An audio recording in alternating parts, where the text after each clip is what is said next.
Into engingayisho nje okokuqala ukuthi indlwabu ayiyekeki, iyefana nje ney'dakamizwa. Once wayiqala, uyiqalile. Bancane nje abangaphumela obala ukuthi bake bayiyeka yayiyeka. Kusho ukuthi ukuyiqala kwami indlwabu besabafana nje abancane. Iminyaka isihambile ngiqalile. Besabafana abancane abelusayo, ababhukudayo, abenza izinto zokufana nje. Okusho ukuthi masilapha siyobhukuda, bekuba nomqhudelwano wendlwabu, siyishaye sisonke.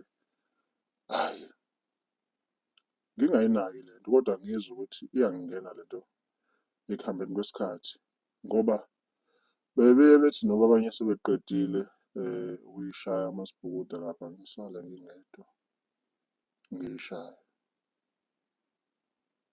Ngaqala lapho-ke ukuyithanda kwaze kwafika la engithi noma sengilele ebusuku ngiyiphuphe lento ngiyenza.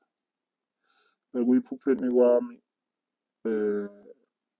iminyaka sithanda ukukhula sengiyi-teenager, uma ngiyiphupha ngiyenza ngivuke ekuseni sekonakele, kubonakale ukuthi khona into ebengiyenza. Hhayi, kuthi noma siyokwelusa bengike ngiduke mina ngihambe nabanye abafana. Ngithole indawo nje la engizocasha kuyo ngishaye indlwabu ngenxa yokuthi lento ibisingene kakhulu. Ngangokuthi bengingasakwazi ukuphila ngaphandle kwayo. Ebuncaneni bami ngisemncane njalo. Kwahamba yaba ngathi lento iyisifo esiyidimoni phakathi ngoba bengithi mase ngiyishaya kuba ngathi kukhona umuntu wesifazane engimbonayo, kuba ngathi iphupho mase ngiyishaya sengijule kakhulu mangiyishaya nabanye abafana. But uma ngibatshela ukuthi kukhona umuntu engimbonayo wesifazane ongathi unqunu emehlweni bangangikholwa. Hhayi, kudlule lapho. Ngizoyikha nje phezulu-ke manje. Kusho ukuthi ngike ngaqala-ke ngangena esitejini sokuthi ngijole ngibe ney'ntombi. Iy'ntombi bezingangenelisi lutho. Into ebengiyi-prefer-a indlwabu. Hhayi, kwahamba isikhathi-ke kwaphoqa ukuthi angigane ngoba uma uwumfana ukhulela emakhaya kuyaphoqa ukuthi ugane. Nginawo umakoti manje, yabo, kodwa ngiyamshiya endlini ekhona ngiyoshaya indlwabu. Ngisho noma kungathiwa besiqeda ukwenza inkonzo yasebusuku, ngiyamshiya sengiqedile ngoba iyodwa into engiyenzayo indlwabu. And lesi sithombe lesi engisibonayo uma ngishaya indlwabu siba khona. Angazi mina noma lento ihambisana namadimoni noma nokuthakatha ngoba njalo nje lo sisi ngiyambona nje engathi unqunu uma sengijule kakhulu ngiyishaya. Ikhona okungenza ukuthi ngi-enjoy-e kakhulu ngoba kuba ngathi ula phambi kwami.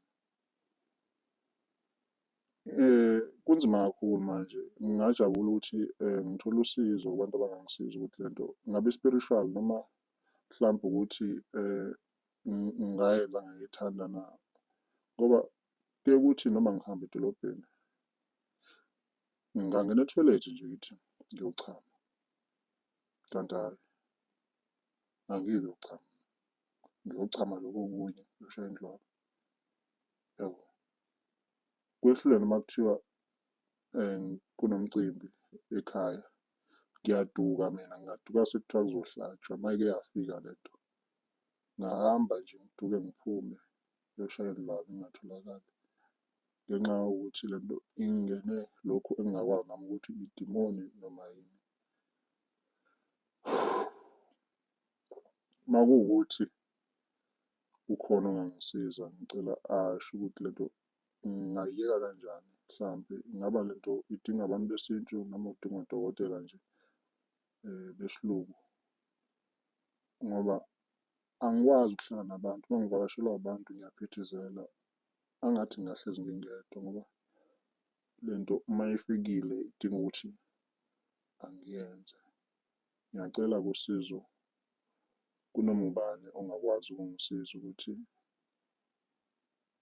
asho ukuthi ngingasiza ngani ukuthi lento ingiphume ngoba umakoti akaneliseki ngoba ngiyamshiya nje njalo.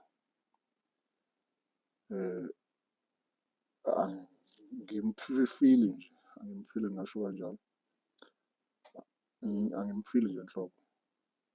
Ngiye ngiphefele ukuthi ngiyoshaya indlwabu ekhona and uyabona naye ukuthi angimfili. Ngendlela abona ngayo uzacabanga ukuthi kukhona umuntu engimubhangqe naye ngiyashitha.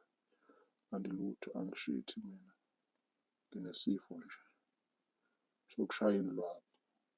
Umuntu wesifazane mina aka-exist. Ngiprifera indlwabu nje. Indlwabu iyona nto engibona ukuthi angathi ngiyayiphilela kakhulu emhlabeni ngoba isikhathi esiningi ngisichitha endlwabeni. Ngiyacela-ke bakwethu, uma kukhona ongangisiza, asho ukuthi ngingasizakala kanjani. Ngiyabonga kakhulu, ngizophela nje la. Yize kuningi engingakushongo but if bekhona abafuna ngiqhubeke bayosho-ke ngiqhubeke ngaleso sikhathi. Nabaphathi balolu hlelo uma bafuna ngiqhubeke bayosho ngisho okuningi ukuthi mina angisiyena umuntu okwazi ukulanda kakhulu but ngivele ngithi lapha naphaya. Ngiyabonga.